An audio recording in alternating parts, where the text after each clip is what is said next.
over today's webinar with you. As we know, it's tough, very tough times at the moment for everybody.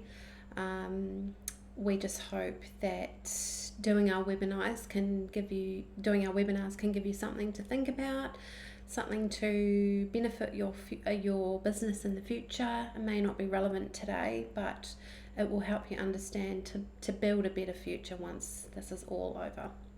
I hope a lot of you are not feeling too anxious and worried. It's really hard not to be, but you know, we've all got to stick together, stay safe, and stay as isolated as we can. Okay, so let's get started. First of all, I will just do an acknowledgement of country. 30 Foot Drop acknowledges the traditional owners of country throughout Australia and recognises their continuing connection to land, waters and the community. We pay our respects to the Indigenous people, their cultures and beliefs, both past and present, to the elders, both past and present. Right, 30 Foot Drop funding. 30 Foot Drop would like to acknowledge the Department of Communities Disability Services for funding this and many other initiatives. Without their support, such projects such as Two Wise Monkeys would not see the light of day, and we'd be poorer for it as a community. This workshop is part of the realities and advantages of an inclusion grant awarded to 30 Foot Drop as a part of the Information, Linkages and Capacity Buildings Grants 2018 and 2019. Housekeeping. Now, unfortunately, I'll just take my glasses off, a bit distracting. Unfortunately, we don't have all the resources to have all of our platforms live streaming. So if you did have any questions for me or for 30 Foot Drop or the Two Wise Monkeys team, please head to the website link under this video, which is www.30footdrop.com.au/live. There's a live box there. You can ask any questions that you might have.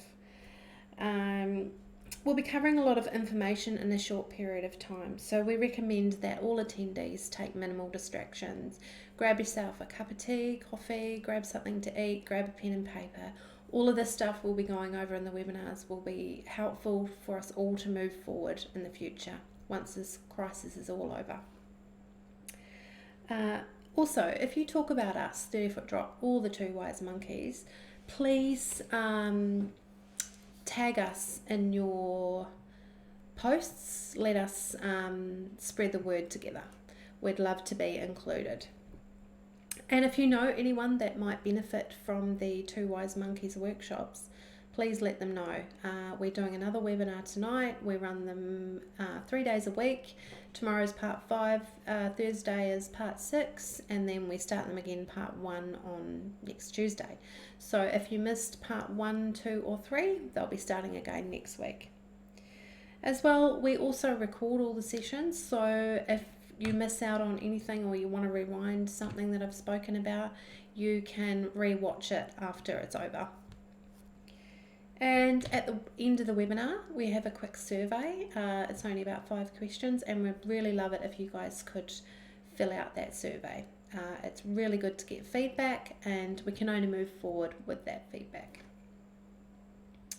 Okay, presenter introductions. I am Lisa, and I am Hear No Evil.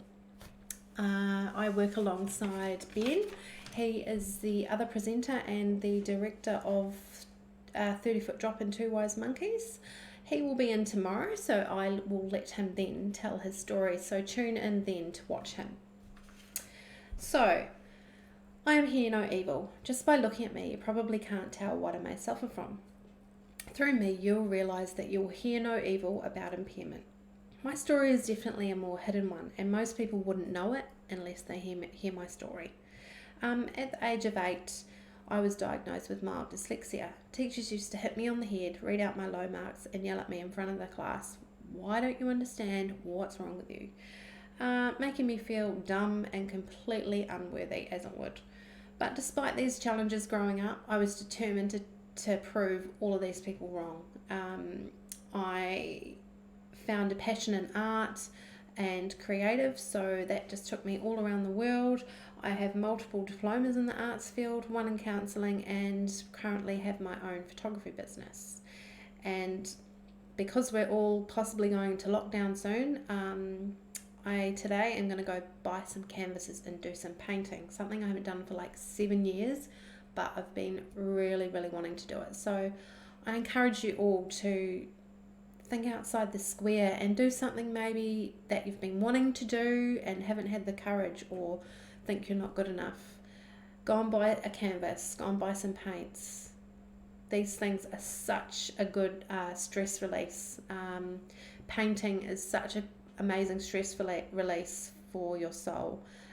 Listen to mindful meditation. Go and buy yourself some headphones and just lie there and relax and listen to it. Calm your mind. We all need to calm our mind together. So that is me.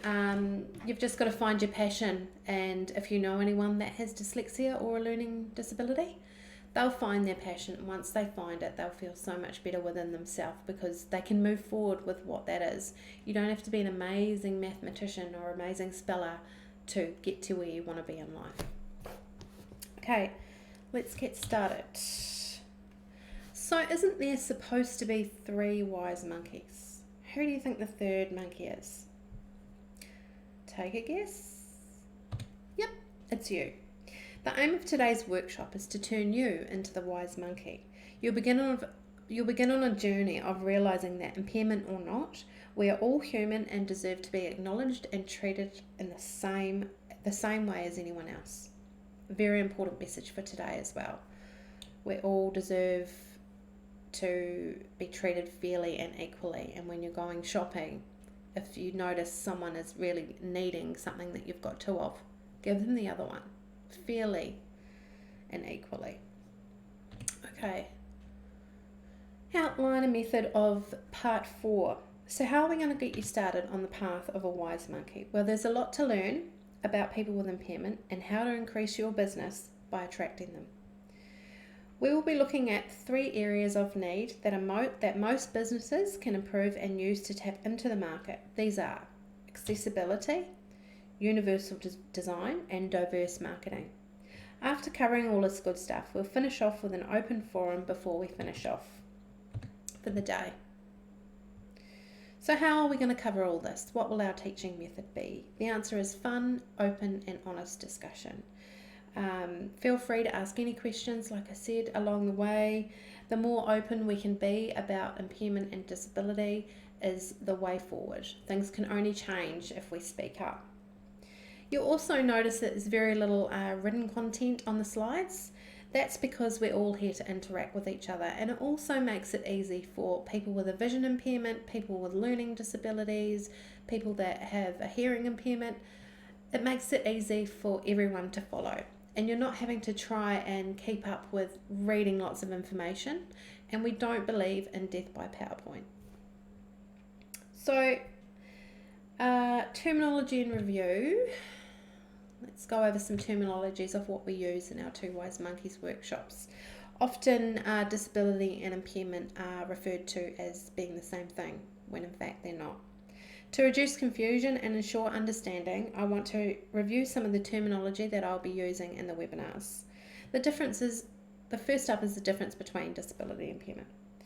An impairment is an injury, illness, or congenital condition that causes or is likely to cause a loss of difference or psychological and physical function. In short, your impairment is your medical diagnosis. So my medical diagnosis is that I have mild dyslexia. A disability, on the other hand, is the loss or limitation of opportunities to take part in society on an equal level with others due to social and environmental barriers. It is, as the word implies, something that makes you unable to access or participate in something. So an example for me on disabling me. Too much wording, complex information, or stylized script can make it hard for people with a learning disability or dyslexia to understand, which then makes it hard for us to get the right information that we need to use your service. This is especially important information to remember, because some impairments like mine are hidden. So potentially you could have lost business already because your services are not being understood by people like me with hidden disabilities. So hopefully that terminology makes sense to everyone. If there's any questions, please send them over to me in the chat box, which is the link below the video, 30-foot drop link. Okay, next up is the difference between access and inclusion. Access refers to the removal or reduction of barriers, physical and attitudinal, to participate in activities and functions of a community. At its core, access focuses a lot on the physical world around us and can be assessed by a checklist. Inclusion is more of a psychological state of being and is a process whereby every person, irrespective of their age, disability, gender, religion, sexual preference, or nationality, who wishes to, can participate fully in all aspects of an activity or service in the same way as every other member in the community. So it's so important to make people feel included. It's not just about the ramps or the access. You've also got to make people feel included. So that's yes, you are welcome. Everyone is welcome into this business, no matter what your impairment, disability, your sexual preference, all of these things. They're all included to come into your business, and these people need to know that they are included, and it's up to you to make them feel included. And hopefully through our workshops you'll learn how to do that. Okay, next is how to tap into your market and increase your accessibility. As mentioned in the overview, there are 3 strategies that businesses can use to tap into the market. These are accessibility, universal design, and marketing, and they can be used individually but are best used concurrently. Let's go over these to increase your accessibility. Okay. What do you think of when someone talks about accessibility? You think of wheelchair ramps, you think of ACROD spots, you think of accessible toilets. These are all good examples, but that's just the physical accessibility. There are so many other ways that businesses can make more things accessible.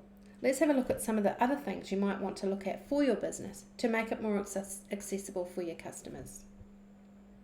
Make sure information is accessible. It is important not to make assumptions about how people can receive or communicate information. The best approach is to make important information available to consumers in a variety of different formats. These options could include: speak directly on the phone to someone, person to person. And in case someone is deaf or has a hearing impairment, you could possibly use the telephone typewriter TTY relay service. This is when a person types a message to an operator, a deaf or person with a hearing impairment, types a message to an operator at the TTY service. The TTY service then rings the person that the person with the hearing impairment is trying to contact. They then get the answer or the message that they need, and then that goes back to the TTY service, which then gets typed back to the person with a hearing impairment. Amazing. Some people might not have even known that exists. You could also have a hard written material, but please include the size 18 font because people need bigger lettering to be able to read it. Electronic formats including email, websites, and online chat services. Or have your information on a USB so that people can take it away or look at it themselves. You could also have an audible recording system. So businesses could also consider an audio loop in their shop fronts or offices to assist people with hearing aids and provide an Auslan interpreter or Braille on request. So these are all the things that a lot of people don't realise that other people might need. Just look into it as an option in case you have these types of people coming into your business. And how amazing would it feel if someone with a hearing impairment came in and you said, right, well, I've got just what you need. Please hook up your Bluetooth from your hearing aid to our Audible Loop and you can participate in our event, which would be amazing. Okay, now we'll go over a few tips for maintaining an accessible premises. An accessible designed premises is great, but if it's not maintained, it can be disastrous and in some cases be very dangerous. Here are some tips to be aware of. Do not lock accessible bathrooms or lifts while the premises are in use by the public. Ensure accessible bathrooms can be reached by a continuous accessible path of travel. Once this is not inclusive practice and people with a disability or impairment may feel unwanted in your business when toilets are locked. So there'd be nothing worse if you were in a wheelchair or you had a mobility issue and you went to go and use the accessible toilet and it's locked, or you can't actually reach it because there's something in the path. That'd just be awful. Also, do not use accessible bathrooms or change rooms as storage areas. Avoid constructing a temporary display or stacking goods in a manner which obstruct the aisles. Make sure there is a continuous path of travel around and within your premises so everyone has access. Make sure that counter heights and lift buttons, EFTPOS facilities and door handles, for example, are within reach for people using a wheelchair or someone in a short stature. There's nothing worse going into a shop, I'm sure, with someone that is in a wheelchair or has a short stature and they can't even reach the EFTPOS machine, or they can't even push the button to go up the lift. All these little things that can make life easier for everyone. Okay, and ensure that lift buttons have raised tactile and braille information next to them, and that the lifts provide audible information for telling passengers which floor they are and whether the lift has arrived. Maintain adequate lighting levels throughout the premises. Provide clear and easy to read signage for people with an impairment using your premises. Do not allow surfaces to become dangerously worn or slippery. Provide designated parking spaces for people with disabilities and maintain a continuous accessible path of travel from the parking space to the premises. Okay, transport. If your business provides transport options, then please be aware of the following. Ensure information is relevant to passengers with an impairment and is provided on the Transport Services website. Such information may include specific booking processes, requirements for passengers with an impairment, location of accessible bus and train stops, timing of accessible services, and access features. Make sure booking forms and mobile apps are accessible to people with an impairment. Provide training to frontline staff on the delivery of accessible transport to passengers with an impairment. Take these steps to inform booking agents, travel agents, or tour guides of relevant considerations that need to be taken for people with disability or impairment. For example, their fitness to travel, impairment, equipment, restrictions, and access features. There'd be nothing worse that you've ordered you're going on a trip, you're in a wheelchair, and they've told you that they have everything you need to lock your wheelchair down in the taxi, for instance. And then it comes, you're on your way to the airport, and it doesn't have the lock or it doesn't have the right things in place. That would be so stressful. So businesses need to make sure that if they're going to get someone that's in a wheelchair, pick them up, they need to have all the things in place so that they can actually pick those people up. Something to look over and think about anyway. Also, under the Disability Discrimination Act, it may be against the law for an owner or manager of a shop, restaurant, club, or other venue to refuse entry to someone who uses a scooter or wheelchair if it's being used as an impairment aid. It is also against the law to restrict the access of a person to only certain parts of your premises. An example of this would be small shops who restrict people with a mobility, like having them go through the kitchen area. Say they're coming out for dinner, just like anybody else, but they have to go through the kitchen. We need to avoid that. It's not nice. Businesses should consider the needs of consumers who use scooters and wheelchairs as a mobility and aids when they visit a shop, and the shop floors must be cleared of all the stock. General tips for maintaining accessible premises mentioned in the earlier section of this resource also apply to people using mobility devices, and if customers can't get in the door, are they likely to spend money? I don't think so. Assistant animals.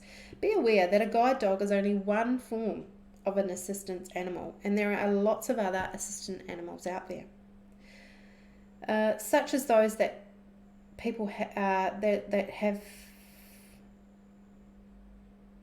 people that use the assistant animals, people with disabilities, but also some people with medical conditions. There's lots of different conditions why people would have an assistance animal.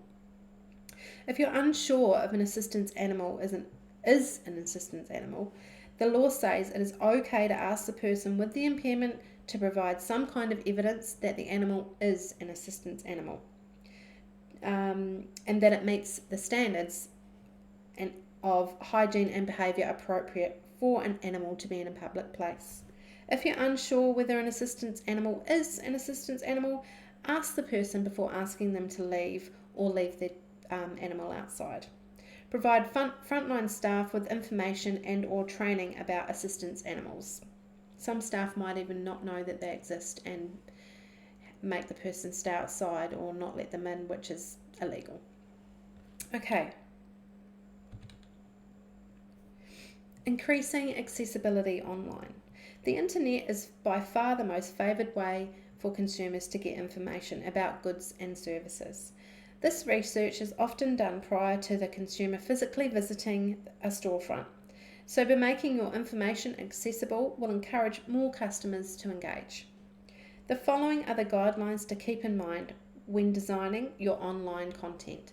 So for anyone sitting at home thinking what they could do while they're sitting in isolation, stuck at home, get on your website, make it more accessible, make it more inclusive.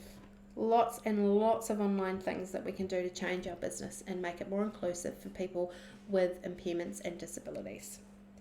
So, material that is presented only in an image-based format, such as GIF and TIFF, will not be accessible to some people with an impairment, as screen readers cannot read them. So that's important to think about. I'm just going to go through a list of other things that you could think about on your website.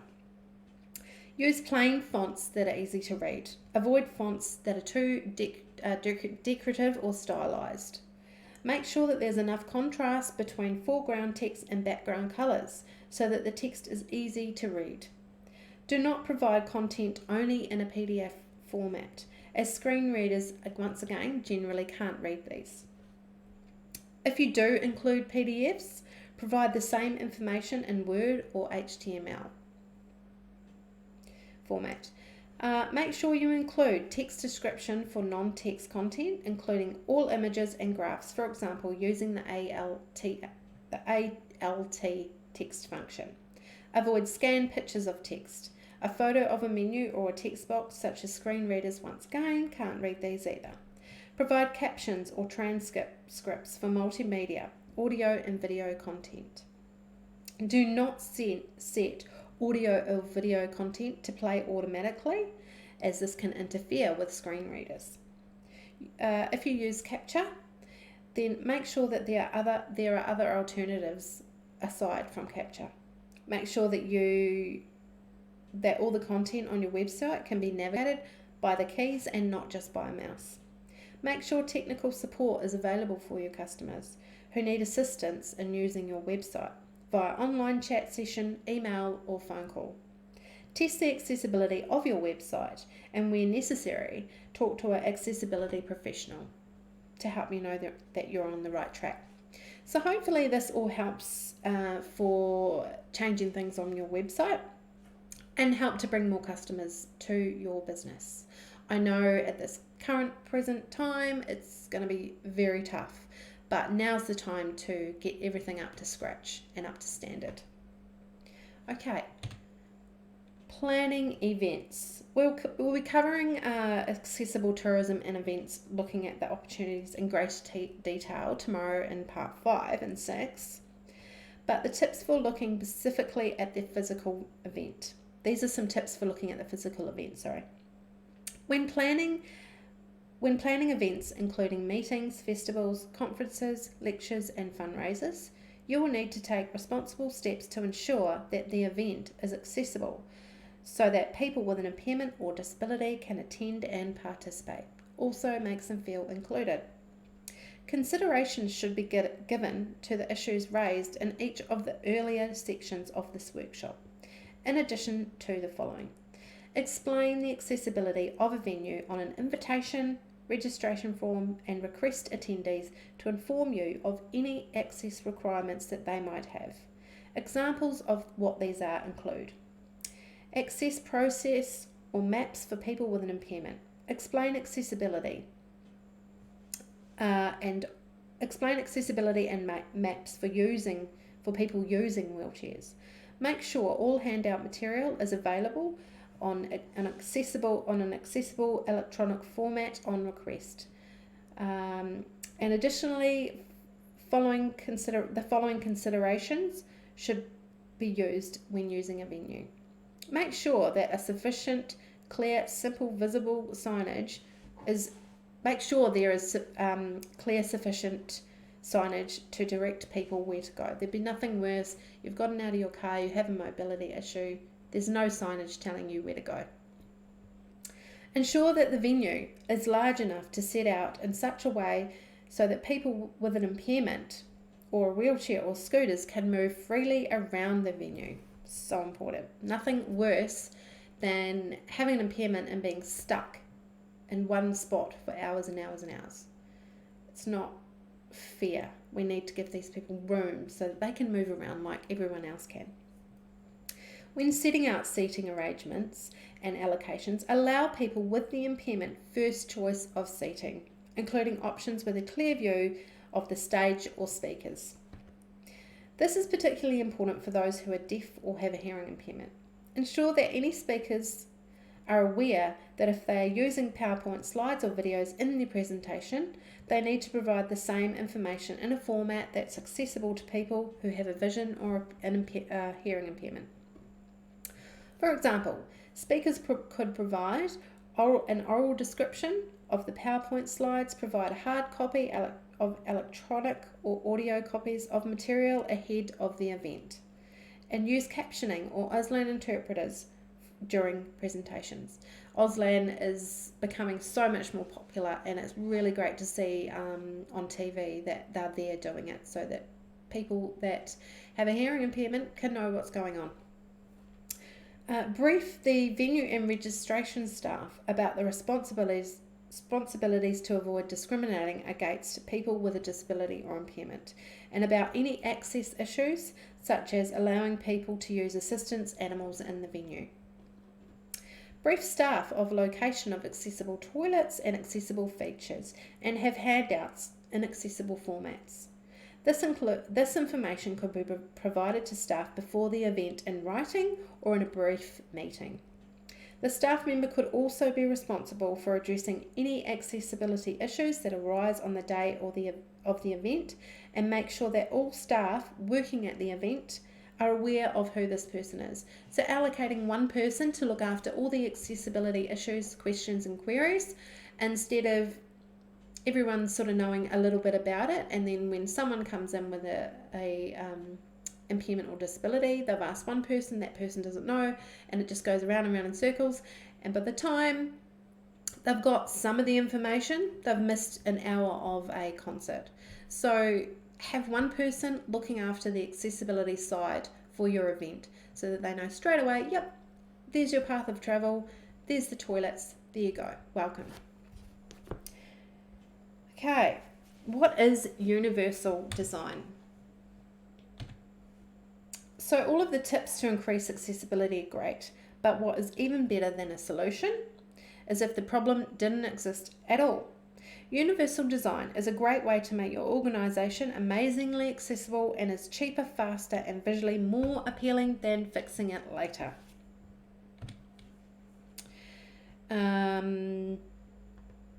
So, universal design is the design and composition of an environment so that it can be accessed, understood, and used to the greatest extent possible by all people, regardless of their age, size, ability, or impairment. In short, it is when society designs with everyone in mind, making it very inclusive. Staff at all levels can contribute to universal design, from small changes on a single product or service to designing a holistic experience for all customers. When done right, universal design is more than just catering for customers with impairments. It can have the following business benefits: increased market reach. A universally designed product will be usable, accessible, and appealing to a wider customer base.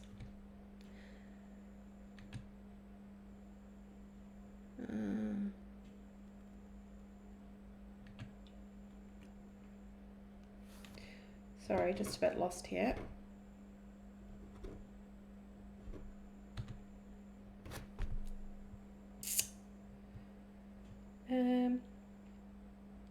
Okay, enhance customer satisfaction.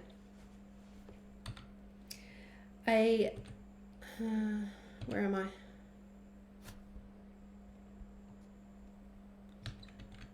Oh yeah, here I am. Okay. Sorry, my screen just froze on my iPad. Enhance customer satisfaction and retention. A satisfied customer will tell other people about your product or service or environment, increasing the awareness and potentially creating new customers.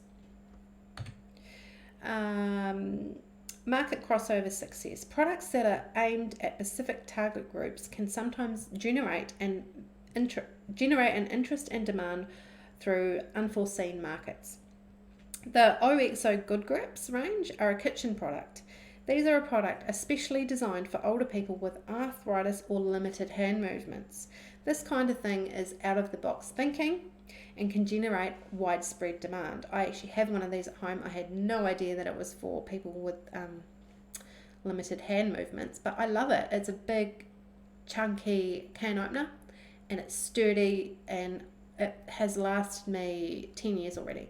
So there's all these amazing little things out there that are done for people with an impairment or disability, and we can all do our bit in making it easier. And I don't have an impairment or disability where I have limited movement in my hands, so I don't necessarily need these things, but it's good for everyone. We can all use it. Okay.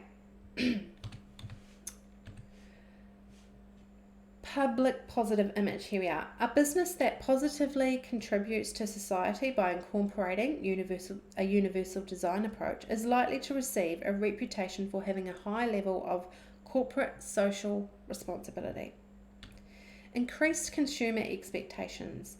In recent decades, the voice of the general public has become more prominent and more influential. Universal design enables companies to design products, service, and environments that are more closely matched to consumers' expectations and needs. Accept at first use. A consumer forms an opinion about a product at first use, or even at first sight.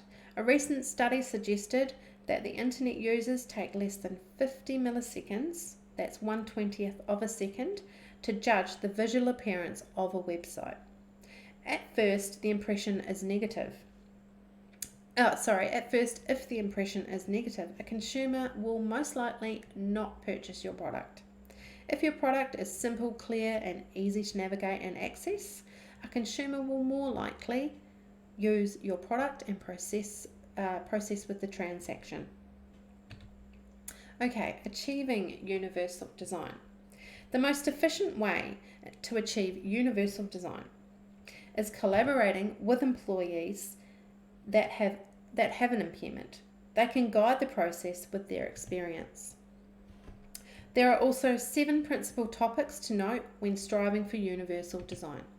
These are equitable use, flexibility in use, simple and intuitive use, perceptible information, tolerance for error, low and physical effort, size and space for approach and use. Let's go over these principles so that we can better understand them. Okay, first is equitable use. The design should be useful and marketable to people with diverse disabilities and abilities. Provide some of these guidelines. Provide the same means of use for all users, identical wherever possible, equivalent when not. For example, ramps instead of stairs. Makes sense? Ramp and stairs equivalent. Avoid segregating or stigmatizing any users, like having a wheelchair access through the kitchen which is only used for people in a wheelchair. So degrading. Provisions for privacy, security and safety should be equal to all users. Make the design appealing to all users. Next is flexibility in use. The design accommodates a wide range of individual preferences and abilities. Example, the use of flashing lights with sirens or beeping sounds gives warning in emergency situations. This way, people with reduced hearing and sight can know what to do, which could save lives. So it's important to have all the different safety measures around and in your business. Don't just have a fire alarm noise. You need signals for people that are deaf. You need a noise for people that are blind. So it's important to have all of these different things available in your business, especially if it's a big business. Guidelines. Provide choice in methods of use. Accommodate right and left-handed access use. Facilitate the user's accuracy and precision. Provide adaptability to the user's pace. Not everyone's going to be able to walk as fast as you. So helping them out of an emergency situation, you may have to walk with them slowly or help them. Simple and intuitive use. The design is easy to understand. Make sure the design is easy to understand, regardless of the user's experience, knowledge, language skills, or current concentration level. An example, the universal male and female symbols, which we use on all of our bathrooms, are easy to understand and better than a stylized script. Everyone, whether they know English or not, can know what these signs mean. Easy. Eliminate unnecessary complexity. Be consistent with user expectations and intuition. Accommodate a wide range of literacy and language skills. So this is all to do with your business signage, your website, everything to promote your business. You're promoting it if you can be open to promoting it in different ways, then you're going to attract more customers. Arrange information consistent with importance. Provide effective prompting and feedback during and after task completion. Perceptible information. Okay. This design communicates necessary information effectively to the user, regardless of the ambient conditions or the user's sensory abilities. So this is raised tactile indicators. They not only warn people with vision impairments, but alert people of an up-and-coming hazard. So many people we have had many people think these are for an art decoration on the pavement. Some person has thought it's to stop skateboards. It's actually so that people with a hearing or vision impairment know when they're going to come across a road, or that there's a possible bus stop or hazard coming up. So it stops them from just walking out onto the road. It's actually, once you start looking, you'll find them everywhere.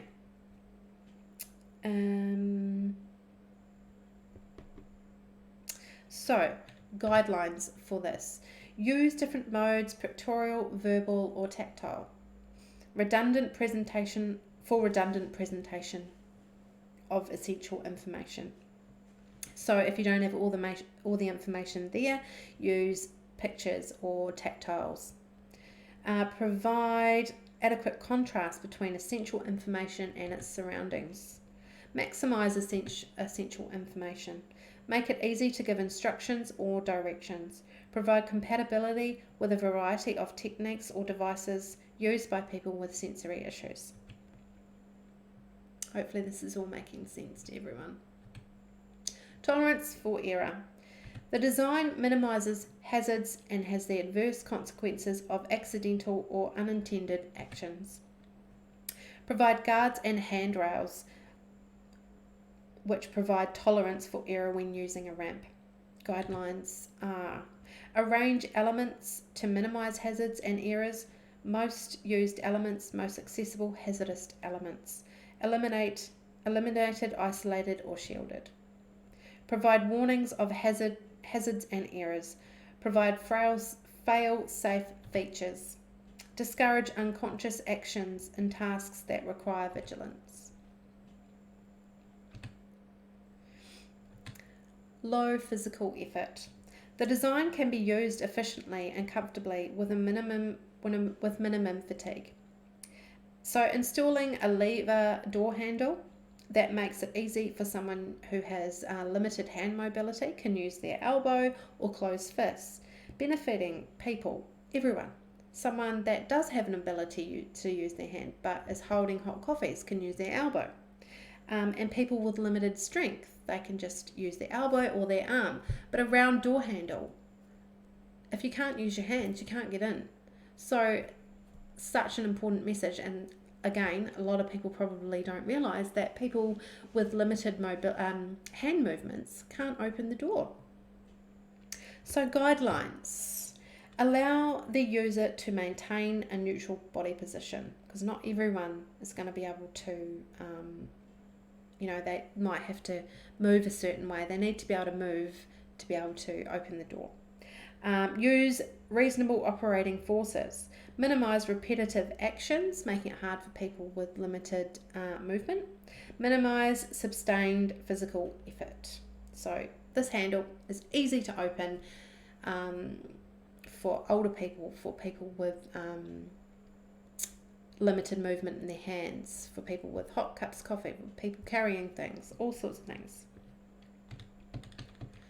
Okay, size and space for approach and use. Appropriate size and space is provided for approach, reach, manipulation and to use regardless of the user's body size, posture or mobility. Example, an accessible car parking spaces are designed with a shared area and place closer to the building entrances to allow people with mobility issues and devices. Guidelines. Provide a clear line of sight to important elements for any seated or standing user. Make components reachable and comfortable for any seated or standing user. Accommodate various hand and grip sizes. Provide adequate space for the user of assistance who uses assistance devices or personal assistance. Okay, so diverse marketing. First up, let me explain what diverse marketing is. 50 years ago, a company could be successful in marketing when using the WASPs, White Anglo-Saxon Protestants, since they have represented most of the consumer market. Eventually, some companies realised that the business potential of marketing worked with populations as well.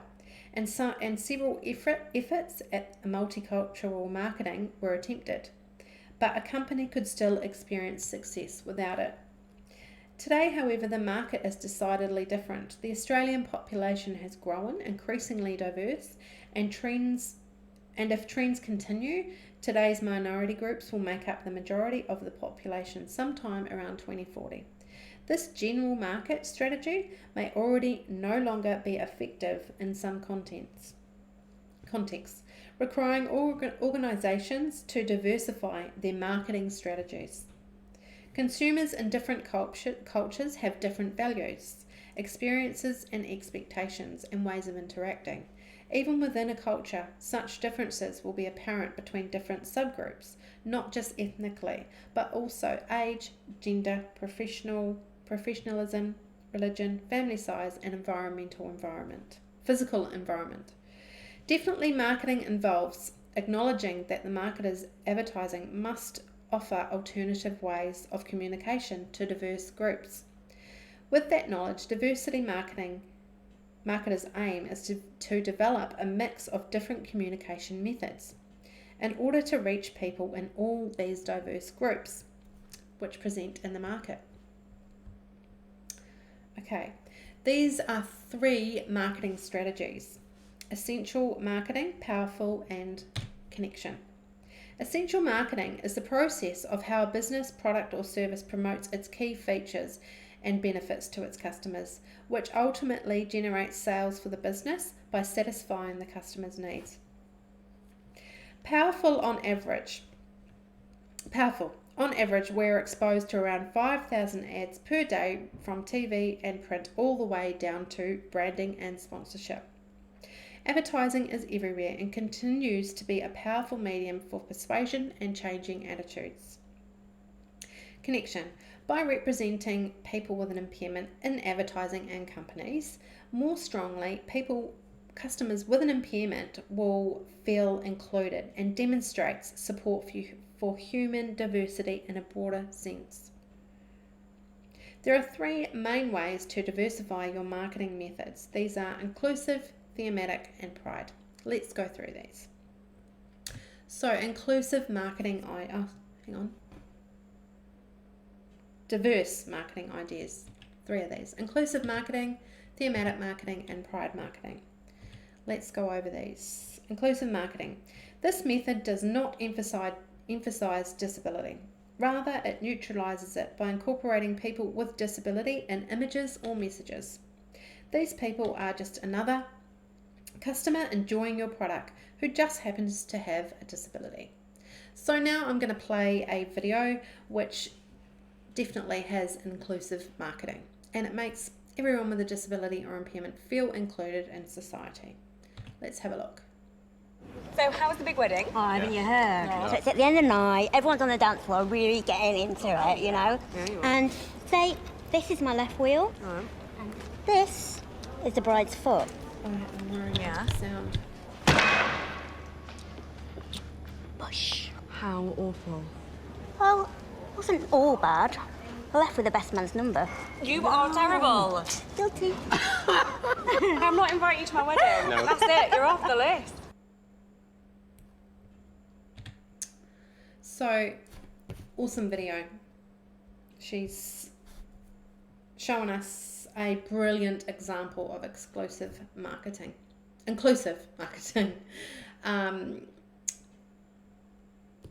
This method presents little risk of criticism for disability opportunism, has broader economic and social potential, and is more easily incorporated into sustained commitment.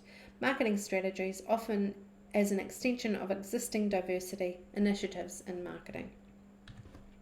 So large businesses such as Kmart, Target and Mars Chocolate have made the use of this method. Results will be shown in the next session.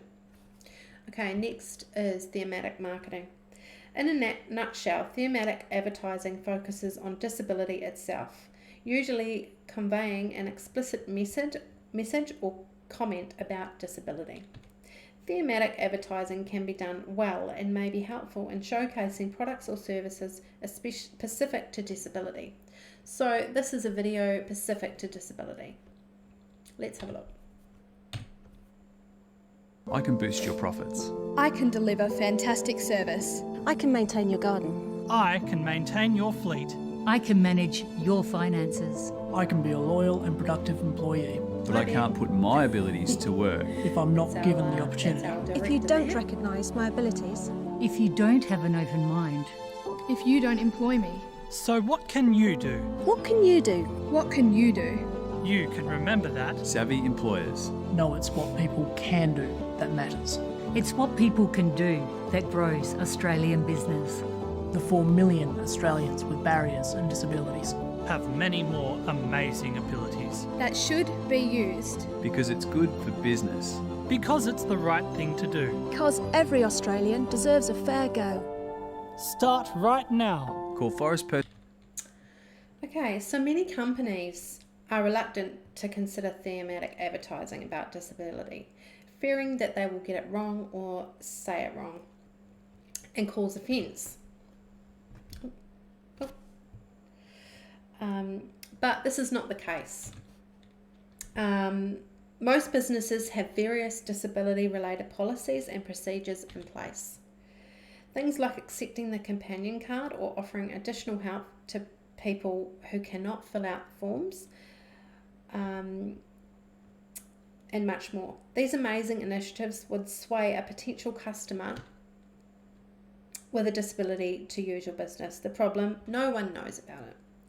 By showing pride in your measures, celebrating any changes in your business, acknowledging shortcomings and demonstrating awareness is a great thing to do.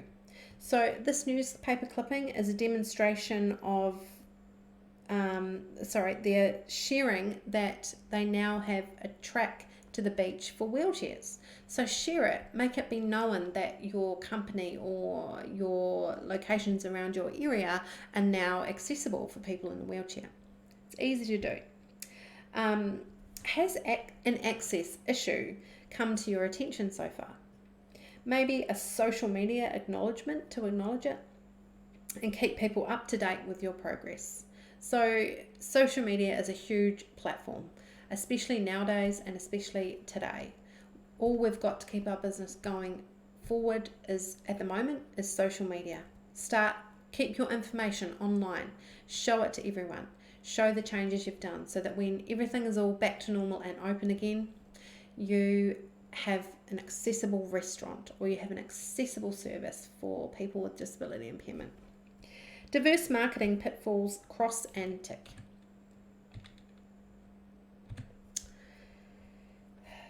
Ads involving people with an impairment should always be created in consultation with an impairment. This will ensure that messaging will be consistent with the intent. Use people with actual impairments and not actors pretending to have an impairment or disability. You may not be able to tell, but people with an impairment or disability can. And it will do more harm than good. Don't use them in an inspiring contents. They are just normal people using your business. So, important message. Yes, people with disability can tell if it's an actor or not. And that becomes a little bit offensive because they're struggling with how they have to deal with different things in life. And if you're just showing someone that has the disability, it's inclusive, it's understanding. So, let's all be more inclusive. So now I've come to the end of the webinar. Sorry, my mind is kind of a bit scattered at the moment with what's going on. I didn't feel like I was keeping up with where I was going very well on that one. My head's very stuffy today because of what's happening, and I'm sure a lot of you are all the same. But if you do need to re-watch it or know any more information, please head over to the website, which is www.30footdrop.com.au. Go into the resources library and it's got all the information that you might need about what I've spoken about today. Now, if you do have to go, that's totally normal, totally fine. You can go now, and I'd really encourage you please to fill out the survey. So hit that link below this video. If you don't have to go, please send me some questions. I'm going to hit the question button now, so you can send me any questions, and then I will let you carry on with your day. Thanks very much. I'll see you in 5 minutes.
Okay, welcome back. I will just check the chat box and see if anyone has sent any questions. Okay, no questions today. That is fine. If you do think of anything, feel free to message the 30 Foot Drop Facebook page and we will try our best. Well, we will answer your questions. I hope you all have an okay day reading books, colouring in, watching maybe past webinars. But if you want to watch them live, head over next week. Let your friends know that this is on. Let's make our businesses more inclusive to people with disabilities and impairment, so that in 6 months, whenever we're out of this horrible health crisis, we can all come out being bigger and stronger, and be totally inclusive, which I have a feeling there's going to be a lot of change from this. Life is not going to be like it used to be. We're going to hopefully be a lot more caring than what we once were. Have a good day, everyone. I'm back to home to homeschool my children.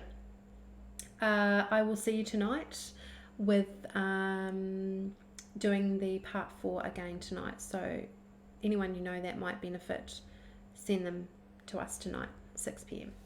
Okay, thanks guys.